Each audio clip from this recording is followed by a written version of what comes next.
नमस्कार, मैं जेपी साख्य, आप देख रहे हैं वॉइस न्यूज। शुक्रवार को मैनपुरी में समाजवादी पार्टी की प्रत्याशी डिंपल यादव की चुनावी जनसभा को संबोधित करते हुए समाजवादी पार्टी के राष्ट्रीय अध्यक्ष अखिलेश यादव ने मोदी योगी की डबल इंजन की सरकार पर जमकर हमला बोला। देखिए यह हमारी रिपोर्ट। कहते हैं विकसित भारत बने और गांव-गांव जाकर के ये जो विकसित यात्राएं चलाई थी इन्होंने, हमारे प्रधान भाई लोग जानते होंगे, अगर इन्होंने सहयोग न किया होता विकसित यात्रा का तो इनकी विकसित यात्रा भी नहीं हो पाती। हमारे प्रधानों से भी वसूल लिया इन्होंने, तब जाकर के विकसित यात्रा हुई इनकी, विकसित भारत यात्रा।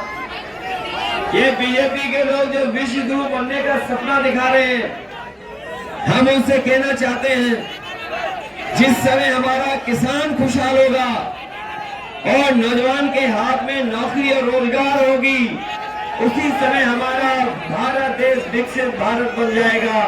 जब तक खुशहाली नहीं आएगी, हम कितना भी प्रचार कर लें, लेकिन हमारा देश विकसित नहीं बन पाएगा।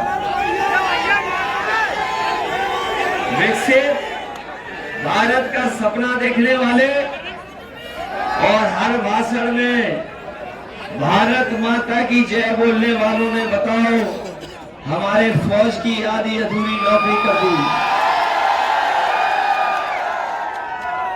यहाँ पर बहुत सारे साथी हैं, कोई ऐसा नहीं है जो न जानता हो कि जिस समय शहीद जवान बॉर्डर पे हो जाता था, उसको सम्मान से लाने का काम और उसको सम्मान दिलाने का काम और पूरे सम्मान के साथ उन्हें घर परिवार तक पहुंचाने का फैसला अगर किसी ने लिया था तो हमारे आपके नेताजी ने लिया था। याद है कि नहीं याद है? और ये जो नौजवान सही कह रहे हैं कि अग्निवीर व्यवस्था में वो सम्मान नहीं मिल रहा है, नौकरी को भूल जाओ, वो सम्मान भी नहीं मिलेगा। इसलिए अपने नौजवानों से कह करके जा रहे हैं, ये जैसे ही दिल्ली में सरकार बनेगी, अग्नि व्यवस्था हमेशा हमेशा के लिए खत्म हो जाएगी। और याद करिए, आपके हमारे खेतों पर नजर थी इनकी, हमारी आपकी पैदावार और फसलों पर नजर थी। ये लोग 3 काले कानून लाए थे, 1000 से ज्यादा किसान शहीद हुआ, लेकिन किसान पीछे नहीं हटा। किसान खड़ा आंदोलन करता रहा दिल्ली में, तभी वापस गया जब सरकार ने 3 काले कानून वापस लिए थे। 3 काले कानून वापस ले लिए, लेकिन अभी भी किसानों की जो मांग थी कि उनको अपनी फसल की सही कीमत मिले, एमएसपी सरकार दे, उसके लिए कानूनी अधिकार सरकार दे, अभी तक नहीं दे पा रही है। अपने किसान भाइयों को हम कह के जा रहे हैं, समाजवादी पार्टी और इंडिया गठबंधन ने तय किया है कि अपने किसानों को लाभकारी मूल्य तो देंगे और कानूनी अधिकार से उन्हें एमएसपी दिला करके उन्हें लाभकारी मूल्य फसलों का दिलाने का काम करेंगे।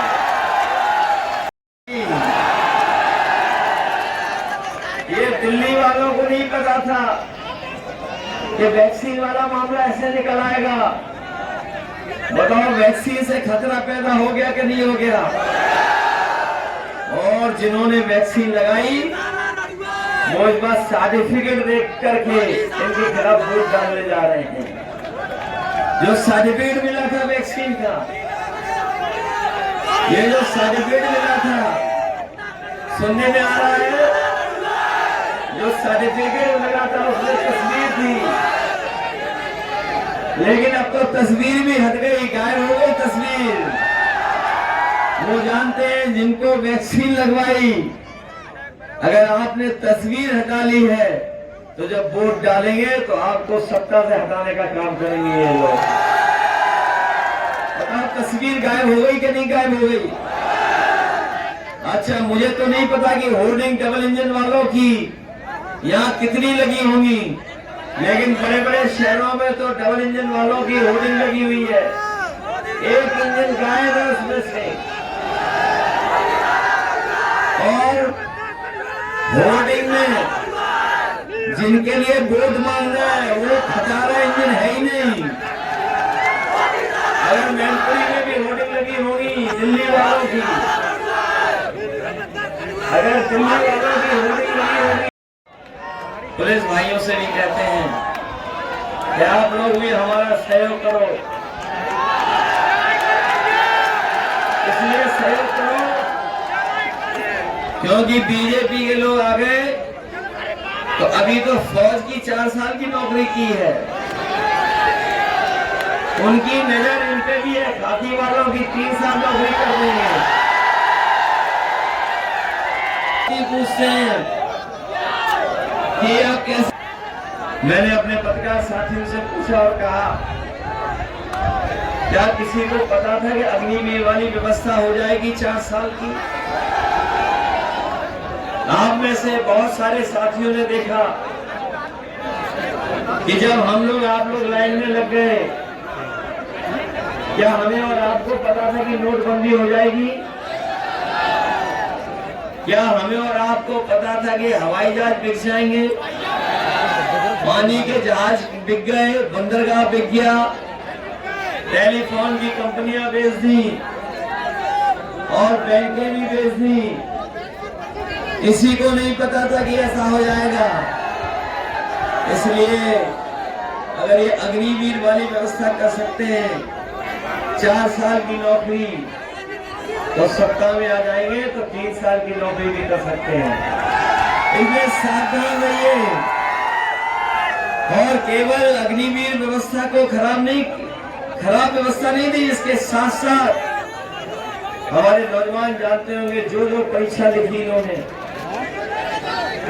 परीक्षा का पेपर लीक हो गया।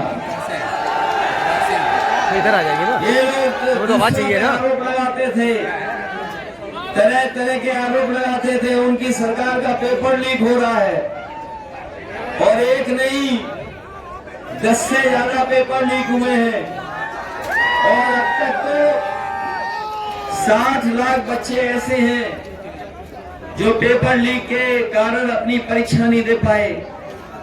अगर हम ये हिसाब किताब लगा लें 60 लाख और उनके माँ बाप को जोड़ दें तो 3 वोट अगर एक परिवार से इनके खिलाफ हो गए तो सोचिए 60 लाख गुणा 3, 1 करोड़ 80 लाख हो गए। और यही 1 करोड़ 80 लाख को अगर हम भाग दे दें 80 लोकसभाओं से तो बताओ 2,25,000 वोट कम हो गया कि नहीं हो गया? 2,25,000 की भरपाई कैसे करेगी बीजेपी? बताओ 2,25,000। इसीलिए आपको पता होगा जो हवा चली है पश्चिम से, जो अभी भी चल रही है, अगर वहां के लोगों ने उखाड़ फेंका बीजेपी को तो ये मैनपुरी वाले भारतीय जनता पार्टी का सफाया कर देंगे। ये लोग जो बुलडोजर यात्रा चला रहे थे,